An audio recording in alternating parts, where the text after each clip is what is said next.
I was recently asked about the how and why behind the barefoot running. I can tell you I have 3 reasons why I do it. The first is because it gives you a much softer landing. When you don't have any cushion, you're definitely not going to hit the ground very hard because you can't. It'll just hurt too much. The second and similar reason is that you land on the mid to front part of your foot. The third reason is because it feels good. At least I think it does. Your feet have a lot of nerves on the bottom, and it feels good to absorb the earth's elements. As for the how, it's very similar to running a marathon. Just like it takes about a year to run a marathon, it takes about a year to fully transition to barefoot running if you want to go the same distance.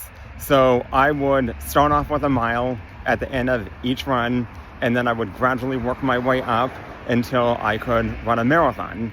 It actually took me about 9 months, but I would say a year just to be safe. And you may be wondering what the bottom of my feet look like. That's something that a lot of people ask.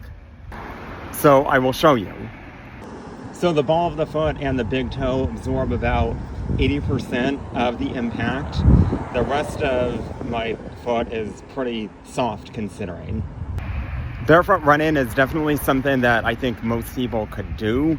If you have any concerns about it for any reason, then you can always just try shorter distances and see how it feels. People often say, oh, I'm old or I'm heavy or some other reason. I think that you should be fine in most cases because it lessens the impact. So it should be helpful in a lot of ways. At least I think it is. But ultimately, everybody is an individual, and I'm not going to necessarily recommend it to everybody, but I think that there's a lot of different benefits behind it.